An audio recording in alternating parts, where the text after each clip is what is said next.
Should fill you on that, I guess. Nikola Tesla was a great inventor and a great humanitarian.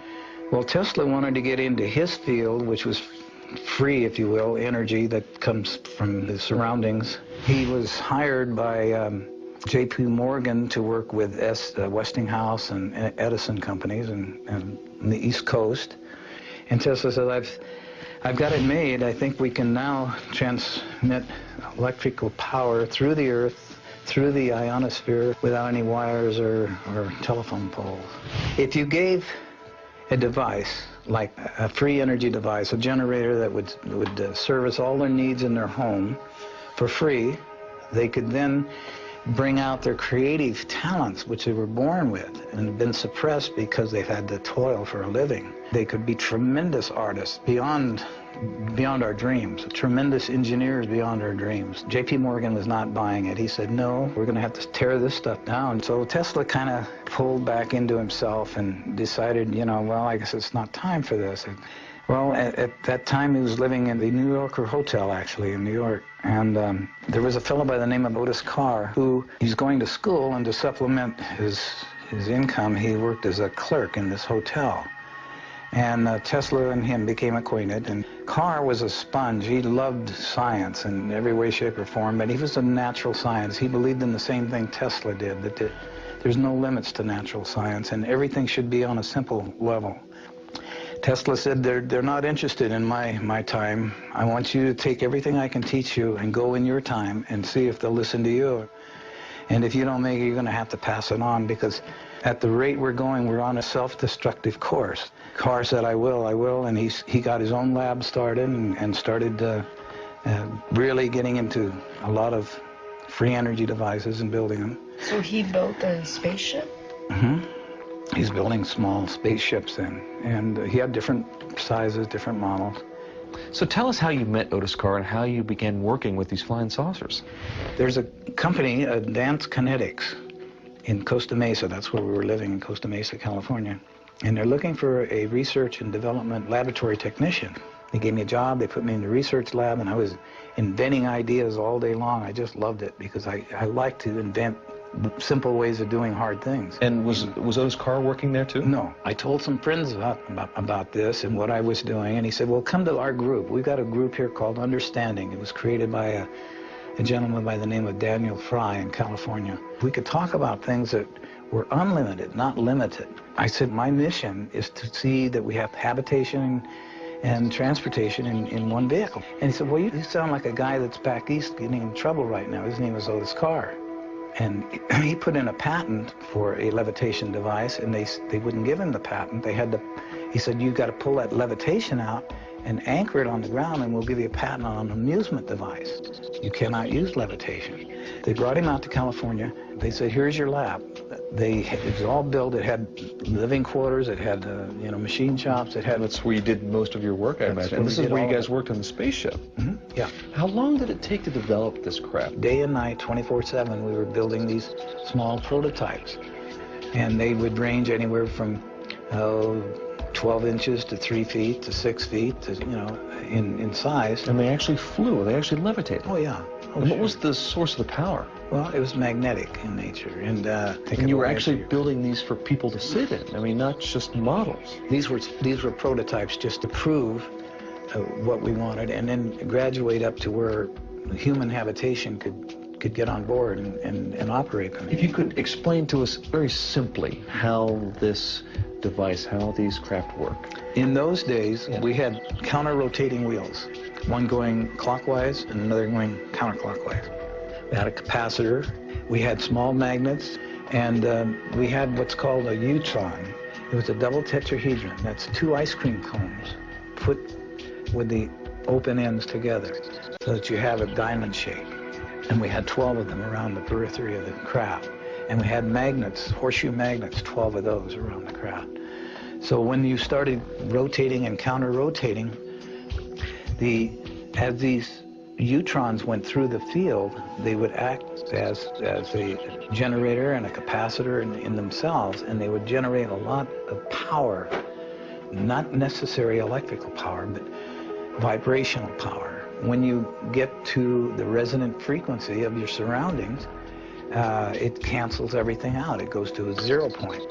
And once you've reached 0 point, then you can go anywhere you want. And you have your own force field around the craft.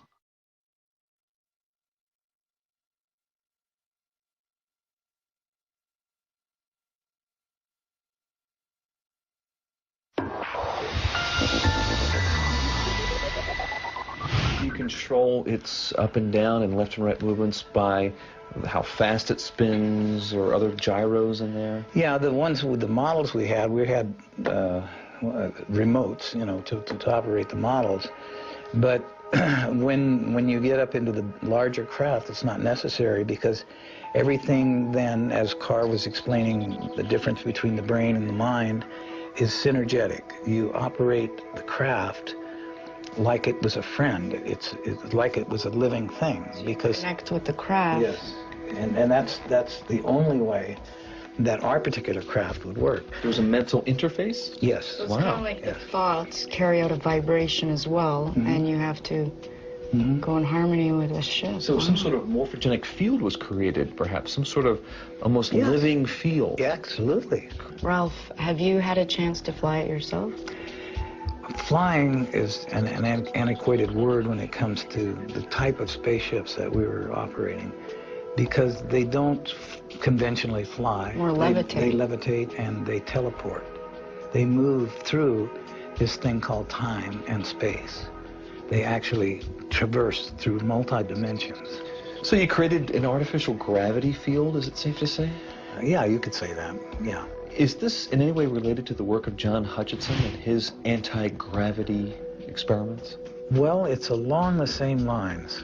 I know John, he's an associate of our group. And as I mentioned before, there's all forms of levitation. But where ours differs from John's is that in order to operate our craft, it takes spirit. It takes a synergy. You have to recognize the craft as an entity of life itself. It has a consciousness, if you will, of its own. What John is doing is wonderful. I'm glad he's discovered a tremendous field of levitation and composition of metal and molecular structures. Ralph, can you tell us about your experience as being the co-pilot of one of these discs? Sure. The next stage up was the 45-foot craft. They had already designed and built it, and they wanted us to test it. So we got on board, and near the center of the craft was a giant crystal ball in a kind of a gyroscopic holder. Underneath that was a laser that came up through the bottom of this crystal. And as the light came up and dispersed around this crystal, it lit up the crystal from infrared all the way around to ultraviolet. And then Carr said, okay, guys, what I want you to do is just clear your brain and use your mind. So this is an experiment. And we're going to go outside and back in through what's known as time and space. And all you have to do is concentrate on what I'm about to tell you. We're going to go downrange 10 miles. And that 10 miles downrange is equated to the vibratory rate of the color aquamarine. The colors just kind of dissolved and started turning into this brilliant aquamarine. And it lit up the whole ship. And then he said, okay, that's it, boys. Get out of the craft, and we're going to debriefing. And we looked at each other like, oh, I don't think it worked. We didn't go anywhere. We didn't do anything. And we said, well, it didn't work, did it? They said, why don't you guys empty your pockets? And we started pulling out sticks and stones and grass and stuff and putting them on the table.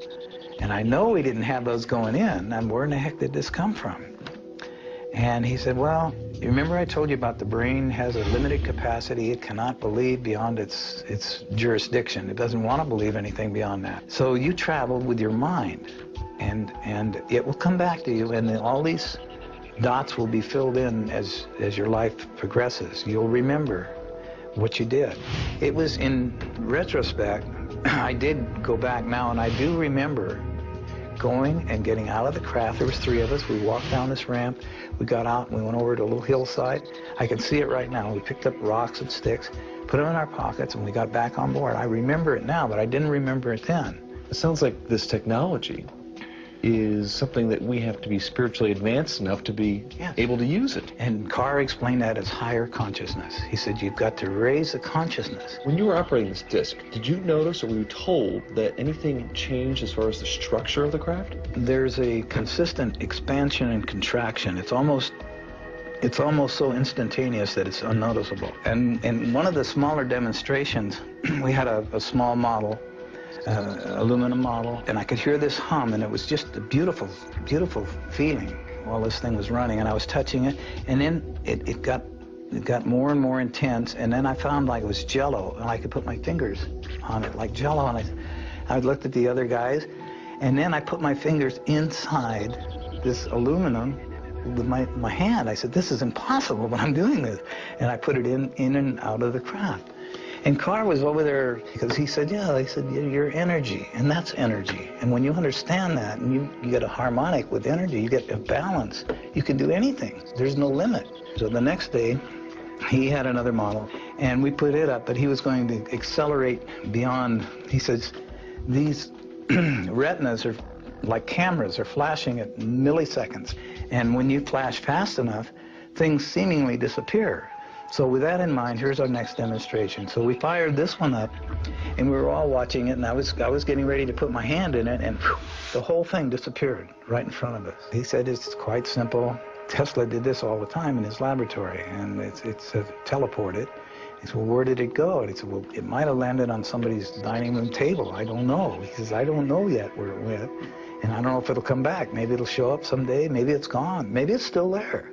But we just don't see it. So we don't see it, yeah. And it's out of our dimension. And he explained that the mind, when you tune yourself high enough and you get into the mind space instead of the brain space, instead of logic or instead of reasoning or instead of all those things, you just get up to a sense of knowing.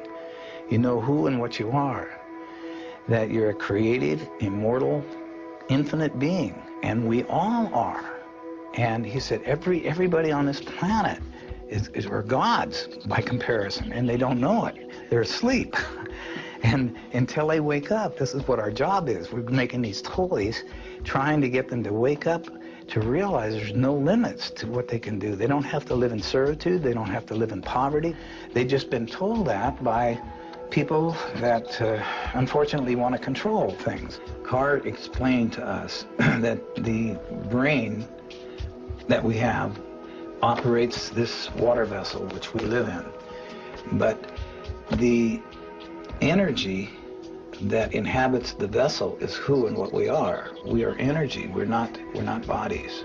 The energy is all magnetic in nature. It's free in nature. We're swimming in energy. Well, before we could get any further with it, we were invaded, if you will, by people with a piece of paper that said they were at this time closing us down. The paper read that we were attempting to overthrow the monetary system of the United States, and that could be construed as high treason, and we were shutting you down and confiscating all your equipment. Wait a minute. Didn't John Hutchison say the same thing about the Canadian government? That they confiscated his entire lab at one time? I stayed in touch with Carr as much as I could, but as soon as I contacted him, I was contacted by somebody, and we told you to stay away from even thinking about this. Well, what did the energy companies do to Carr? The powers that be, namely the power companies, weren't quite interested in anything to do with Tesla or Carr. They didn't want this information out. It was even beyond the energy company. It came down to, and it can be traced to this day, back to the international banking system out of England. That's where this all started, the monetary system per se. Because his inventions were so revolutionary, would it upset the whole banking system? Yes, it would upset everything. They had a very, very earnest effort put forth to eliminate Carr and his inventions and his ideas.